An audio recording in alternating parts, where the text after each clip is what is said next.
Yes. Good morning, guys. Nice to be back. We're doing another live stream here from House of Light. Slightly different theme this time. I would like to talk to you about a weekend we've just had running here with Alpahara Brothers.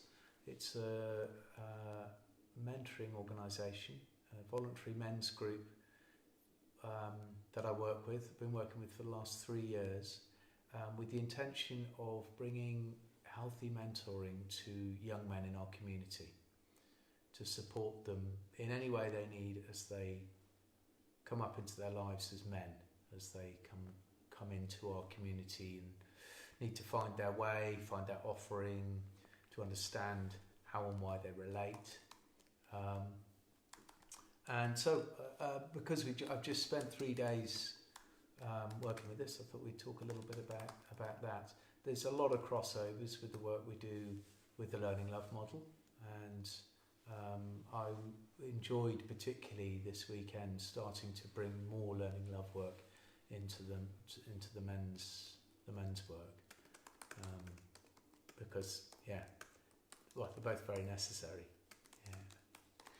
So I'm almost with you. That's nearly with me. Great.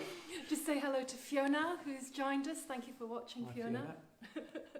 I'm just taking a moment to share the live stream out. Great. And then we can talk more about what was involved in the weekend and how it went, and great. All the wonderful work that you're doing for the masculine. Great. Hopefully for the feminine too. Yes, exactly. This is one thing I found when we started 3 years ago, that I'd often felt the pain of if I go right back when I was 19, I went to Kenya. I was doing some conservation work out there and forming links with kids similar age to me. It was a charity project run out of Cheltenham. And while we were there, we visited a traditional village with tribal people living there as they always had done. And they were continuing to live the way they had, but they opened to groups of people to go and see what it was. And the guy that showed us around, I'll never forget this, it was a lot of fascinating stuff about their culture. But he said at one point, the way the modern world, the Western world is operating, if you continue the way you're going, you are going to end up with war between the sexes. And they had very clear divisions and structures and rituals in that village for men, for women, one of the most amazing ones. They had a ritual for a woman that decided she didn't want more children. She would go with the women and they'd do some ritual, no physical intervention, but quite very strong process. Yes. And he described, you hear it from a distance. She has no more children afterwards. Yeah. So they have these ways, but he said, if we carry on the way you're going in your modern lives, and you're going to have war between the sexes. And I was just sat there thinking, we already have. That's not a prediction. That is the state of play. That obviously was a long time ago, over 30 years ago. And I notice in our community here, there's very strong female energy, very strong women. A lot of them carry a lot of anger and upset with men, with the masculine, with the patriarchal system, quite understandably.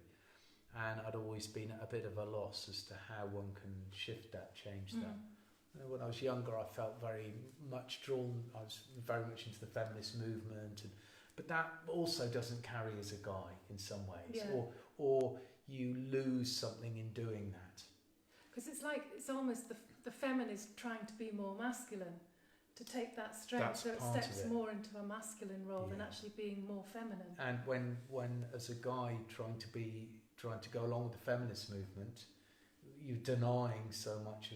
I had to deny so much of my energy. Yeah. And but I often wonder what could we do about it. And when I pioneered this group that's inspired by Band of Brothers, after 2 or 3 meetings, I realised this is what I can do for the women in our community. Is I can stand consciously in a room with the men, and we work with this. We work with ourselves, and it's just continued every week ever since. So it is for the men, but I very much feel it's what we can do to create healing in that rift, and also in so many other ways. Very quickly I started getting bounce back from the outer community and from women in our community, that they appreciated that we were meeting and doing whatever it is we do. We don't talk about because it's kept quite. It's private, isn't it? It is. What goes on? Confidentiality is massively important, and the structures they're borrowed from all sorts of different traditions. Jungian, Aboriginal traditions, there's all sorts in there. Rites of passage that have been written about for years, and they're ours to use. And we don't talk about those processes so much.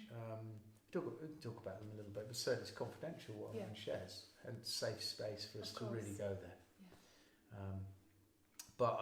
But it affects those taking part, and it radiates out, and it affects the community around, because there's a slightly different energy when you practice being accountable, when you practice the 4 agreements we work with, which are: I take nothing personally, I do my honourable best, I make no assumptions, and my word is my bond. Now, those 4 agreements are absolutely impossible to keep. We don't have them as that is how I must live my life. They are there for us to aspire to, and to keep thinking, why didn't I keep this agreement? It's not just that I didn't keep it. Why? And then I start to understand. I'm saying yes too much. I've got to learn to say no so that I can keep my agreements. For instance, taking nothing personally. Oh my God, in relationship that is incredibly difficult, and yet, when you start to bring that in, you practice it and you watch it and you observe it. If you can even begin to go in that direction, cleans up a lot in a relationship. It helps massively with the storms and the drama. Calm right down if 2 people in a relationship stop taking the other person's behaviour personally. Because it's like our default, isn't it? The way that we're brought up is that if somebody says something, it's directed at you, and it just goes straight in. Well, I think part of that is that as children, that is the case. A child is the centre of their universe, and everybody and everything in it is about them, isn't it? I mean, and that is naturally so. And then as the ego grows, and you see teenagers where they imagine kind of that everyone's looking at them all the time. So some kids, they can't eat, particularly some women can't eat in front of people. You see them covering their mouths because they think everyone's watching. And then you grow a bit older and you realise, actually, everyone else isn't so interested in me. And then you get a bit further and you realise, actually, fucking hell, they're all as freaked out about being watched themselves. They've got enough on their own plate to care about where I'm at. And then, as you get older, you can start to have more of a sovereign view where you realise you're just part of a big thing, and who you are is not so important. It's where do I fit? What can I contribute? How can I serve within this? So all of that comes into it, and that's why this shift from these very clear but overlapping periods in our life. We used to have in all traditions many rites of passage, not just from boy to man or from girl to woman, but rites of passage all the way through from moving from being in your fertile years to nearer to being an elder, from moving into rites of passage around death, around birth. They're all vital. And so the group I'm working with, part of the work is for us to bring rites of passage back into, particularly for now, for men.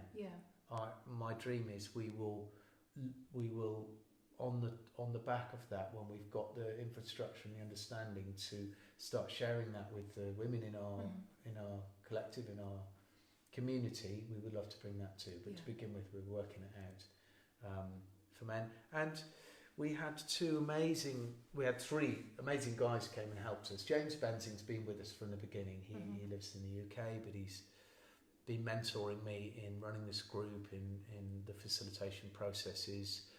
He's there on the end of the phone when we hit on something that I need support with. but 2 new guys to us came in who were at the very beginning of a band of brothers in the UK, Michael Boyle and Richard Olivier, and they came in to lend us their wisdom and their knowledge and many structures for how to mentor young men, and how to and a lot about the initiation, and it was incredible to hear them speak, to feel them in the room. Their strength and compassion is extraordinary, and their experience is phenomenal. Yes, of course, there must be.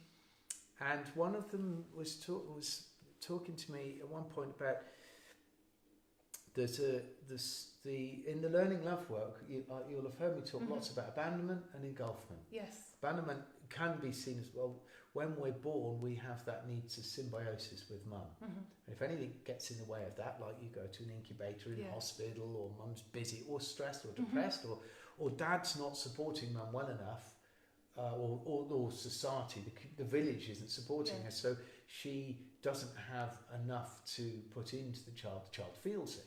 And this is going to happen everywhere. It's not like it's life. It's life. Modern life. Yeah.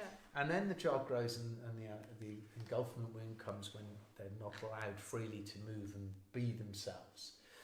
Well, Richard was pointing out to me there's another break there for boys when at some point they're looking up to this model, this symbiosis, where they realise, but I'm not. Because we're boys, we're going to grow up to be a man. And the real strong connection is with mother. Yeah. It's at some point that realisation. Similarly, both male and female babies get to a point around 2 where they realise that mum has a separate mind and can choose to do something other than what we force them to do. And hence, often the terrible twos is getting used to that. Okay. She might leave, or she might have other things on her plate other than me. But for boys, there's also this realisation, there's something different here. I'm not going to become that energy, because that's female. Yes. And that was interesting looking at that. But the need for initiation, for us to understand what changes when we become adults. And I see this crossover with learning love, because within the learning love model, I understand that I need to take responsibility for my feelings, and there's practices for doing that. So the self-parenting, sitting with uncomfortable feelings that might be triggered today, that come up from my childhood. I need to sit with those and parent them. It's my responsibility, I feel, to do that.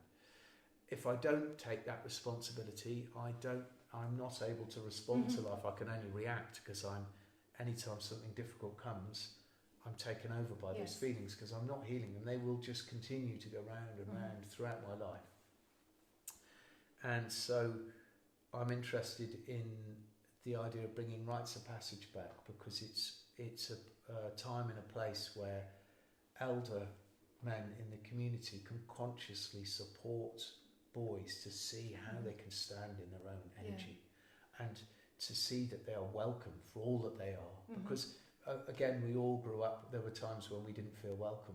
It could have been a teacher at school, it could have been bullied, it could have been moving to a new school, a new area, or our parents, it could be a misunderstanding where we don't feel welcome by our parents, or we might feel very welcome, but only if we are going to be a painter and we wanted to be a lawyer, whatever way it is. And that's right. Pressures.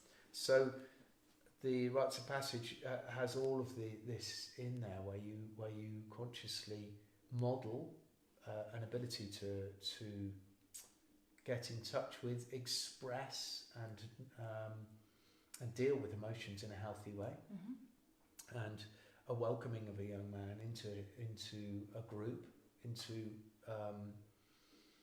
the society, into the community.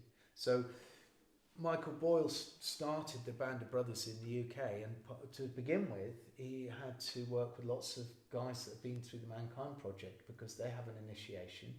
Most of the guys that go through that love the work so much, they then meet in groups and do that. So until there were enough men around to do that, he said to me, we could take young men and take them through an initiation weekend, which They're creative. They could do that, but you can't initiate them in and then say, "Great, all right, you're done then. Bye, off you go." You have to initiate them into something, which means there is a wider body of guys for them to like. Oh, right, now I belong here.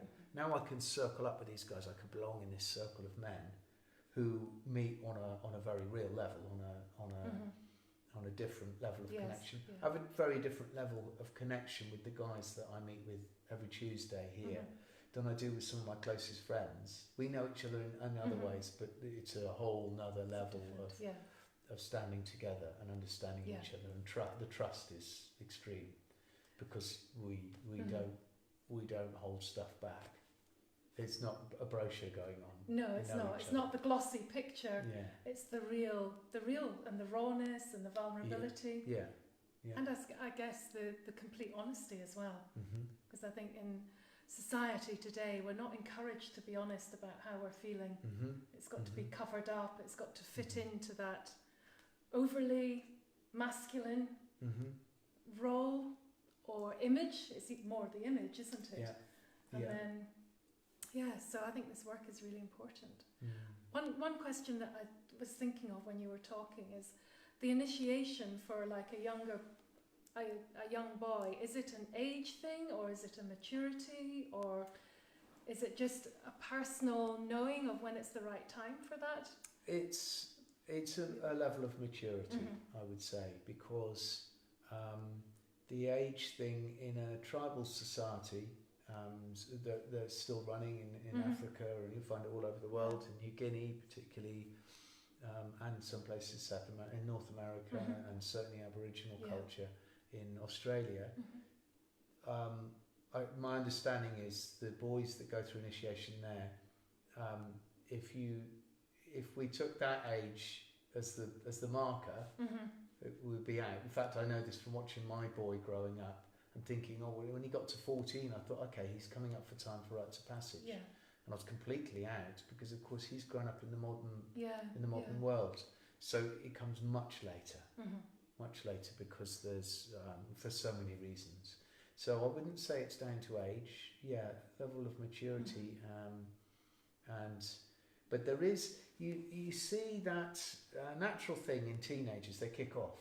At some point, it's just almost unbearable to be around our parents. Like, everything they think and do is just so annoying. Like, so a long car trip, long car trip can be like your skin's crawling. Everything they say just seems awful. And similarly for the parents, it's like, oh God, who is this? When are they going to move out? Like, could he just shower once in a while? Whatever it is, there's an irritation.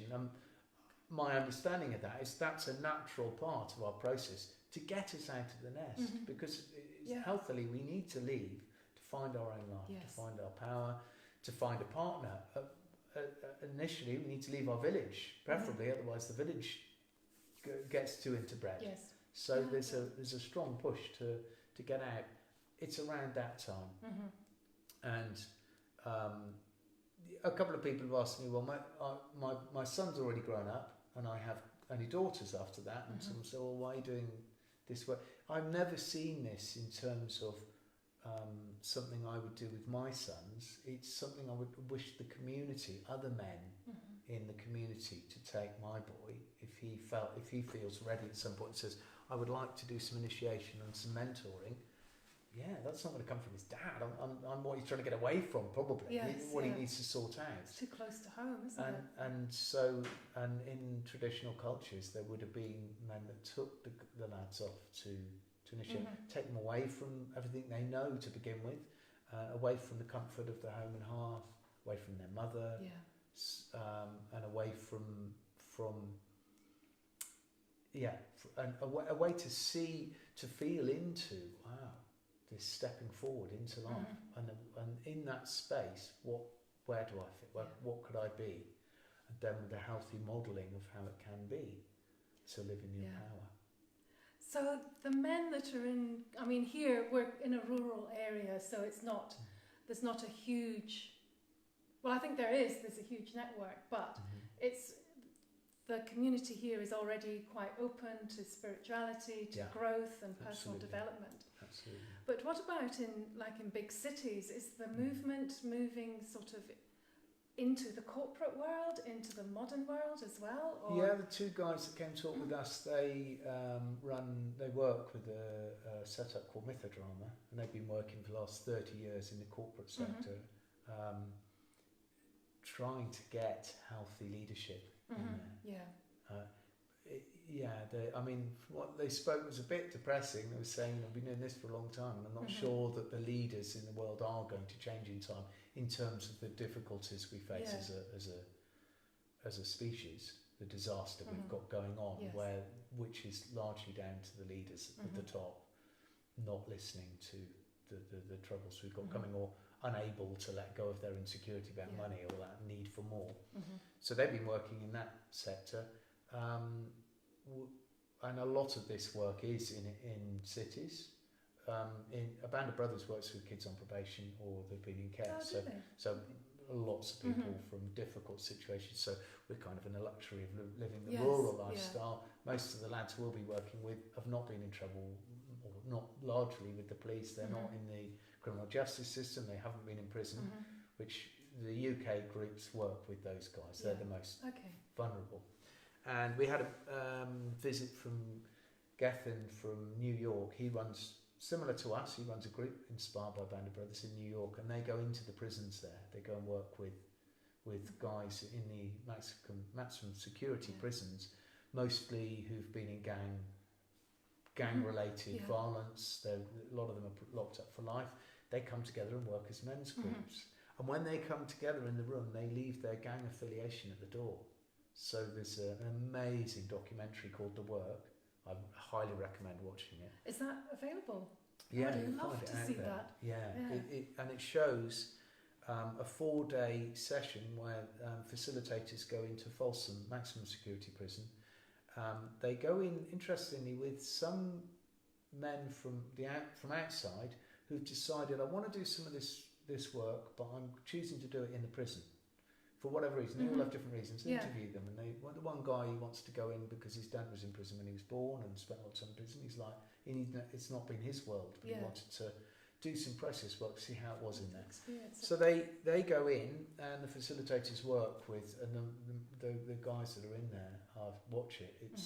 It's quite disturbing in some ways, the power of, and when you see that. A lot of these guys' lives, lots of them are never going to see the light of day, and when they peel back the layers in a strong enough container that they can dive in and see what it was, what happened for them. It can be very small things in their childhood about not having a dad there, or experiences where they felt unwanted that just nudged them in a direction where they're so insecure that when something challenges them, they fight first. Because they've had bad experiences, and that one thing's led to another. They're in prison for life, and it's quite haunting. Although talking to Gethin, he said, although those guys you see in the film, he said a good few of them are out now, even though they were never meant to come out ever again, because the parole board are starting to see after years of this work, wow, these guys are not only rehabilitated and no longer a danger, but they've got an enormous amount to give as healers themselves. So they go out and they work in the rough communities to support other kids not going down the same road. And that's healing and growth, isn't it? On the really strong level. This is about healing the community for me. And especially on a larger scale, I do see the disasters we appear to be heading into with climate, with just the rampage of consumerism, and the breakdown of family, of community, is a lot to do with the modern world dropping certain classes, certain important elements, rites of passage, healthy mentoring, and a modelling. And particularly for young men, because they do at the moment tend to go on to do jobs that run things, that steer the resources and the policies that are or are not going to take us in a good direction or maybe a completely destructive direction. So this isn't just about men learning more about themselves. No. And, moving through the wounds from their childhood or their past. It's about the whole movement of the masculine. Yes, Similar to the movement that's happened in the feminine. There's been big shift. Stephen Bildoff writes beautifully about this in a book called Manhood, and he says men's groups are important because only half the population has emancipated themselves, and the damage was done largely by the Industrial Revolution happening. It damaged for women and for men. Yes, the women got shuttled away to the home, if you like. If you want to generalise, you got stuck at home with the kids and didn't feel power over the finances. But the men also got sent away to work. They didn't have time with their children or their family. And there's so much damage in that. So we have the damage of no fathers being there because they were all at work, often doing something so abstract, because before that it would have been largely arable work, taking care of people or the land or the livestock or growing crops. A boy could see his dad doing that. But now they go off to the office or they go off to some factory making some widget, that you're not going to understand until you're 20. There's a loss of the handing down of wisdom from father to son. So even if your dad's around, his dad's granddad's great granddads, some of them were missing. And on top of that, now obviously lots of families split and dad loses contact with the kids altogether. So there's a lot of work to be done for us. Within the group, I know you can't really talk about what actually happens within the brothers, but men get a chance to share where they're at. Do they learn about archetypes? Is there So yes, we share where we're at, and we've been practicing certain processes, but this weekend was fascinating for me because Michael and Richard brought a set of processes that were new to us about mentoring specifically. We've just received a 2-day training from Band of Brothers in the UK on mentoring young men, and these guys came and fleshed it out with a whole set of new tools you can use when working with a young man. For instance, a very simple one about talking to them, finding out what their goal is. Okay, so what's your goal? And discussing it. It might be to get a Lamborghini. We might want to have a look at that. What's really, is the goal to get a Lamborghini, or is it just that you want somebody to see you? You're not seeing. What?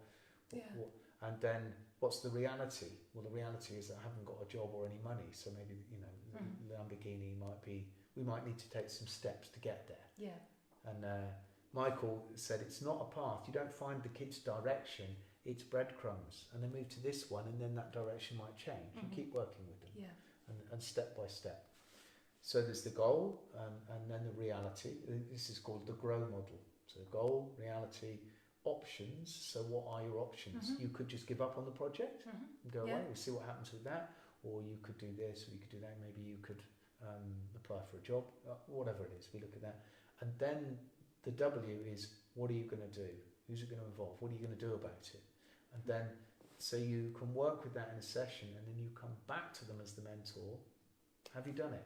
What you were going to do? Here we go. You agreed to me. We get an agreement here. So there's accountability as well. Did you create a diary and put it up on the wall of your bedroom to help you organise yourself if that was what's needed? Did you put away? The job you've got is great, but did you put away the tenner that you said you were going to put away to save up for the Lamborghini?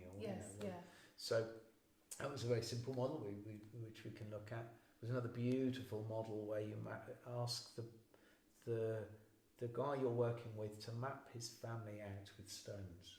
You get a set of stones and they pick them. Okay, that's me, and this would be my sister, and this would be where my kids are, and where they are on the frame, and they talk about it. And it's one way of getting to know somebody, especially with a complicated family background, which we have many complicated family connections here, and you get to see, So. Is there, you've talked a lot about like the younger generation. Do you get like men coming to you that are maybe at that time in their life where they're thinking, well, what's it all about?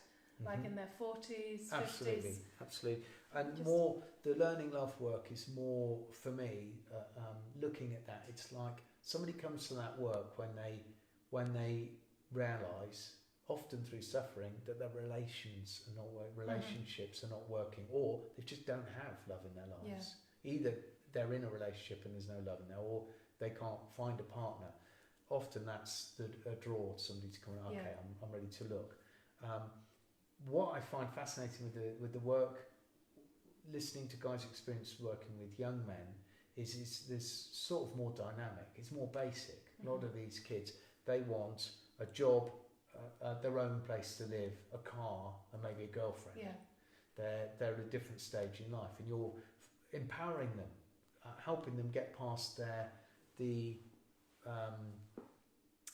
negative beliefs that are holding them back, or them feeling that they can't do it, and seeing them and allowing them to be celebrated for who they are. You find their strengths and help them go for that. And generally with older people, they're looking on a more subtle level. How am I sabotaging my connections? Yeah. But it's the same work, really. It's just you can frame it in different ways. And I find that very exciting. It's like, there's a whole another way of looking here. What's important, what's going to work, and what's going to gel with young men as they try to find their way. Yeah.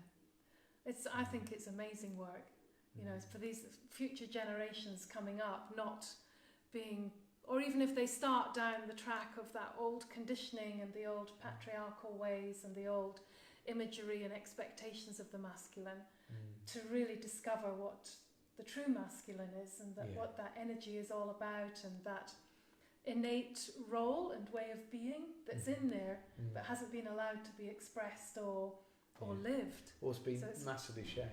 Shamed, yes. Because there is this sort of societal view of the potential rapist or the big hairy smelly men that are kind of useless, and that getting past that and looking and finding, for instance, meeting a lad and telling him that his anger's welcome in the room, that all of his emotions are welcome in the room.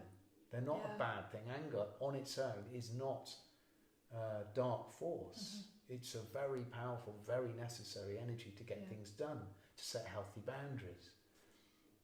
But where it's a little bit like in my generation, when I grew up, one of the disasters was the misinformation or lack of information and education around drugs. Basically, we were told nothing. Our parents didn't talk about it, and the government said, just say no. And all drugs are all drugs, which is bullshit. There's all these different levels and areas of that world that we could have been educated about. Yeah. Some people may have stayed with pot and realised there's a big difference between pot and heroin. Yeah. You know, but we weren't educated. They just said no. Same with anger. People just say it's not welcome. You mustn't show it. We need education. We need to learn how to meet it healthily, because brought online, it's a very positive energy. Yeah. It's extremely necessary.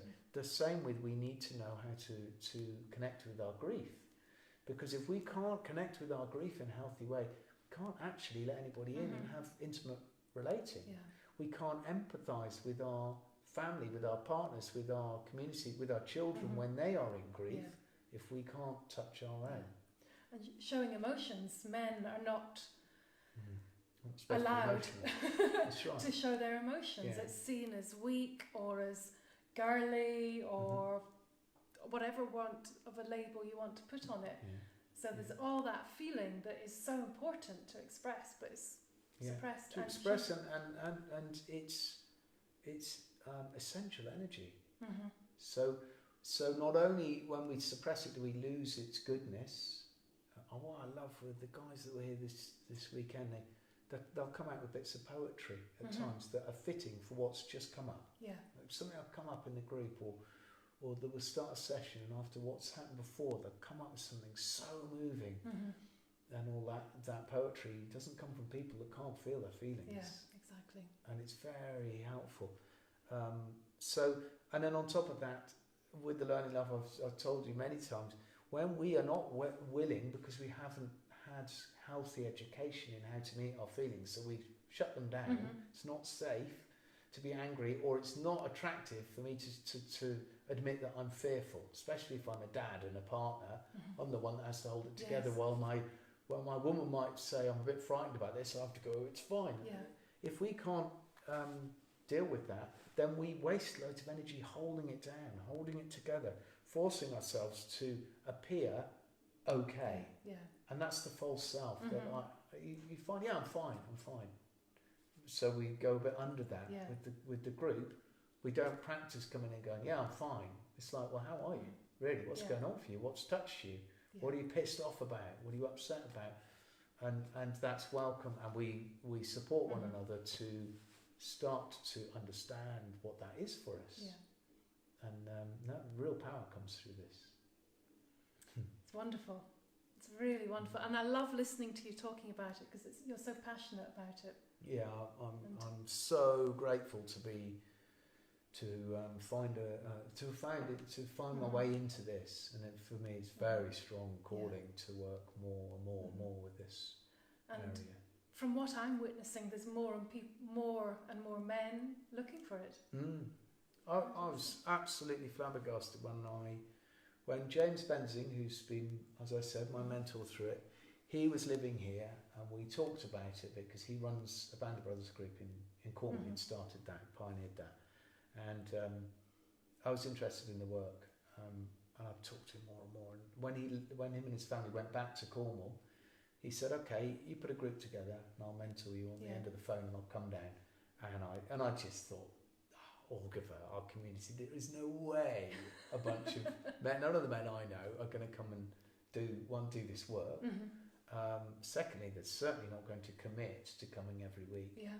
And the minute I hardly even mentioned it, I put a few emails out, and boom, there was a group straight away, and it grew very quickly. And there's a lot of energy for it here, a lot of energy for it, and they're dedicated. We come again and again. It's surprising. There's so much need for it. Yeah, there really is. And it feels, it's extraordinary to see. Working with this, it really does. It transforms and affects your life.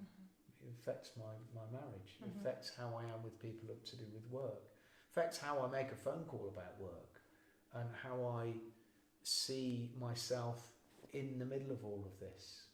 I remember one guy was here, a retreat leader, and he was looking around at a house of light in the grounds, and it's beautiful and set up, and he was looking around and he said, "Do you feel like a king, Adrian?" This is a few years ago. So it was shortly before we conceived Sophie, so sort of 4 or 5 years ago. And I said, "Oh no, I'm a caretaker. I feel like a caretaker of this place," which was that's what I had in my head. Yes, it was like, well, I didn't realise, and I now seen through working with the archetypes how I was denying my king. I was denying the sovereign in me because I was ashamed about it. It was like, oh God, no, because all the sovereigns I've seen are very disappointing. All of our leaders are political leaders. So many men are in positions of power who are just embarrassingly childish, selfish, undeveloped beings. So I didn't want to, I was like, oh no, I'm just taking care of it. If he came and asked me the same question now, I'd say, yeah, I do. I see this. I see where I belong in this, and that's my responsibility to be sovereign. I have my sovereign online when I look at that. You can feel it. But then, interestingly, this weekend we've been working with the 4 archetypes of the lover, the warrior, the magician, and the king. They all have a direction, and I've talked about this before with you. And these guys brought a 10 archetype model, which we're now looking at. We really enjoyed working with it for the weekend. We'll see, maybe we move forward with that. And that involves people like the renegade as an archetype, who wants to change things, disrupt stuff, but or the dreamer. And you see, you might be working with a young man, and his difficulty in getting his life together is that he doesn't turn up for the job interview, or he's not there at the beginning of the day for work or stuff. So you find, but that archetype has got power in it. So so you're a dream.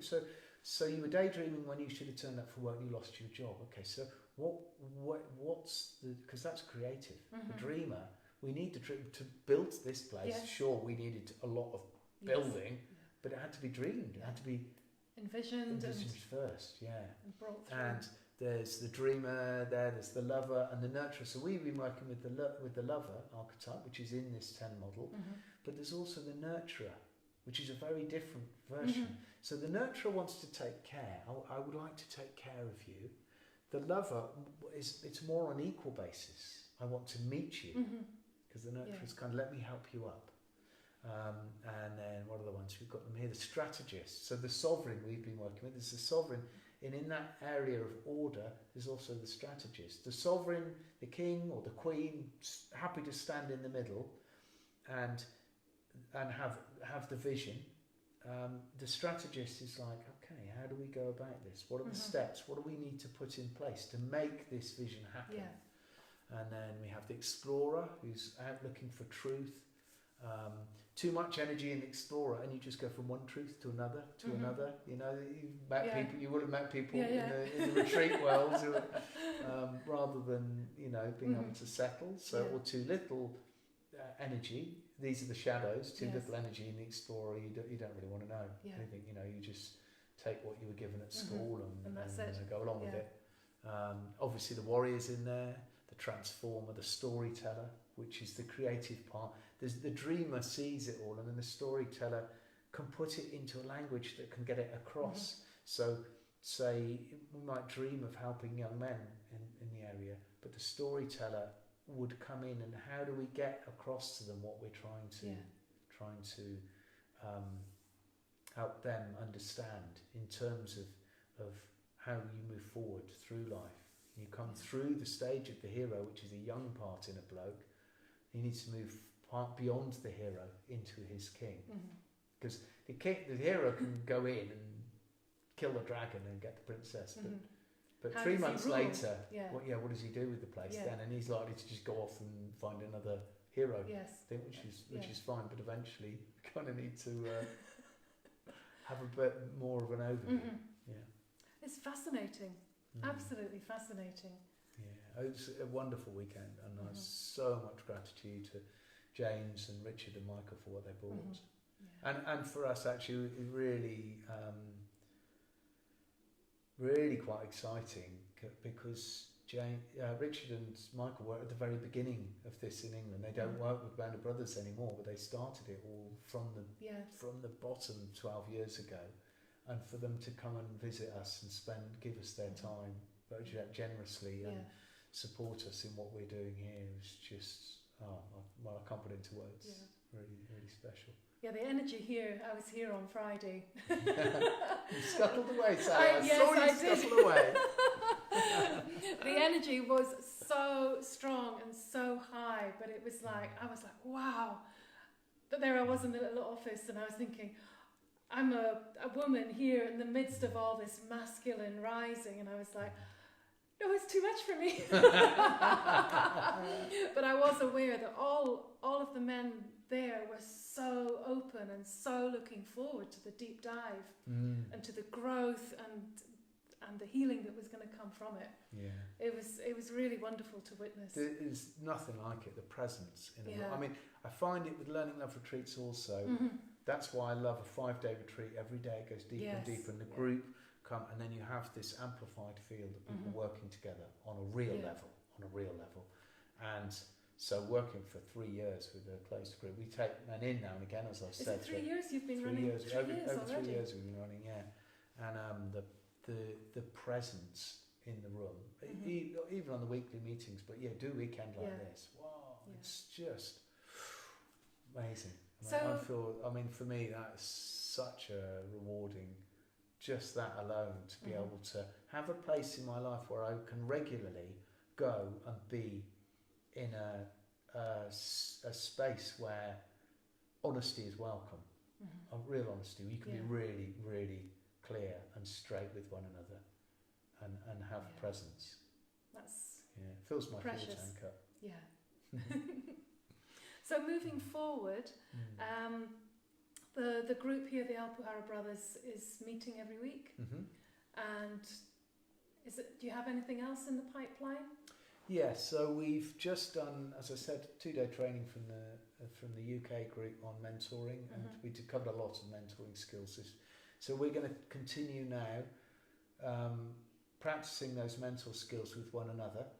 Some of the other guys in the group, like myself, work with people anyway, so I'm quite familiar with running sessions with people, but many of the other guys are not, and some have said, I'm not sure I feel confident, mentor this young man. So we want to support that, so we'll practice the mentoring skills with one another, which is also very interesting. You get to know each other on a whole other level.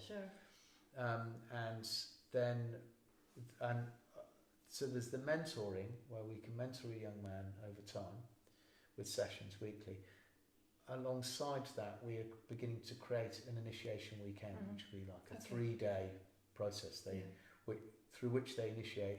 If they come through that, then they'll be welcome to join the group if they wish to, or not, and we can then give them support with mentoring, or they can come to the weekly meetings and use the support of the group to do the processes we do, which is incredible work. That really, you can really start shifting stuff in your life.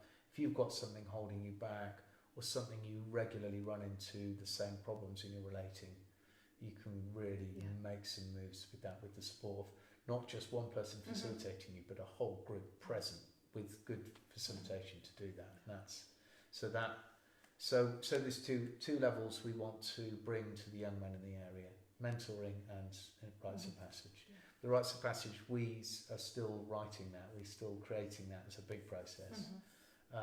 Originally I dreamed that we could use the one that Abandon Brothers uses in the UK, just because I was terrified at the thought of creating our own, reinventing the wheel. It's a complex wheel involving all these archetypal energies, involving an understanding of therapy, involving the journey, the mythology, where you take somebody down into their feelings so they realise and own that things aren't, we start out in the false self. That's how you'll meet somebody on the street. That's for sure how we are likely to meet. Most young men will come to us going, I don't know what you're talking about, I'm fine. Or I've got this. There is a descent where you break through and you drop into, actually, I carry fear. There's some joy there, and there's some anger there, and so built into the 3 days, a descent and an ascent, and coming up and a stepping of a threshold into a group, and a celebration and an acknowledgement of the work the guy's done, all of this. So it's a big process to build a weekend. So we are started on that journey. Great. Hoping next year we will have that ready to go. Okay. But for now we're working on the mentoring, and then we'll pretty soon be opening for any young men that feel they would like support.